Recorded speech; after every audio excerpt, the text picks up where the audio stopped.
Are you all with me? Question చూడంగానే answers ఈజీగా eliminate చేయొచ్చు లాజిక్ తెలిస్తే. 28 ఎట్లా 28 ఎట్లా పోయింది?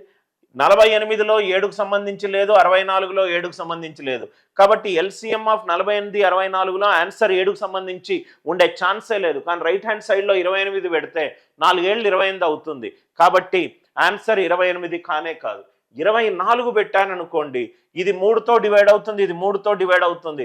రైట్ హ్యాండ్ సైడ్ 9తో డివైడ్ అవుతుంది అంటే ఇన్పుట్లో ఒక నంబర్ డిజిటల్ సమ్ 9 ఉండాలి. కాబట్టి వచ్చే ఛాన్సే లేదు. ఆర్ యు ఆల్ విత్ మీ? 16 పెట్టుకున్నాను అనుకోండి, 16 పెట్టుకున్నాను అనుకోండి. నవ్వు ఇక్కడ చూడండి సార్, ఇది 16 తోటి డివైడ్ అవుతుంది, ఇది 16 పెట్టుకున్నా, ఇది 16 తోటి డివైడ్ అవుతుంది, ఇది 3 తోటి డివైడ్ అవుతుంది, ఇది 16, ఇది 3. ఆన్సర్ 16 ఉండాలి, 3 ఉండాలి. 16 ఇంటూ 3 48కి సంబంధించి. కానీ ఇక్కడ ఇంకో మల్టిపుల్ ఉన్నది 64, రైట్? కాబట్టి 16 వచ్చే ఛాన్సే లేదు, 16 వచ్చే ఛాన్సే లేదు. ఆర్ యు ఆల్ విత్ మీ? మళ్ళీ ఎక్స్ప్లెయిన్ చేస్తున్నాను. ఇది 16 పెట్టుకున్నాను అనుకోండి, ఇక్కడ చూడండి సార్, క్వశ్చన్ చూడంగానే ఆన్సర్ తెలిసిపోతుంది. ఇదంతా సోది మనకు అవసరం లేదు. ఇక్కడ 16 పెట్టుకుంటే హెచ్సిఎఫ్ ఆఫ్ 12 18 ఎంత? రైట్ 6. 12 18 ఎంత? 6. నవ్వు ఇక్కడ చూడండి సార్, 16 6ల ఎంత?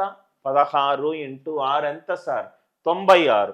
ఆన్సర్ ఎప్పుడూ కూడా కాసాగులో హైయెస్ట్ నంబర్ యొక్క గుణిజమై ఉండాలి. Yes or no? Highest number యొక్క గుణిజమై ఉండాలి కదా సార్. ఇక్కడ 16 పెట్టుకున్నా, ఇక్కడేమో 6 వచ్చింది, 16 6ల 96 అంటున్నా. 96 అనేది 64 గుణిజమా సార్? కానే కాదు. ఆన్సర్ ఎప్పుడు కూడా లార్జెస్ట్ నంబర్ యొక్క గుణిజమై ఉండాలి. కాసాగులో, హెచ్సిఎఫ్లో, గాసాబులో చిన్న నంబర్ యొక్క కారణాంకమై ఉండాలి. ఈ పాయింట్ మళ్ళీ ఎక్స్ప్లెయిన్ చేస్తున్నాను.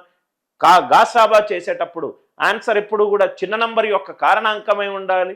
గాసాబా చేసేటప్పుడు పెద్ద నంబర్ యొక్క కారణాంక గుణిజమై ఉండాలి. 64 96ని 64 డివైడ్ చేయట్లేదు. ఇదంతా అవసరమే లేదు, పోయింది ఆన్సర్. ఆన్సర్ ఎంత? 32.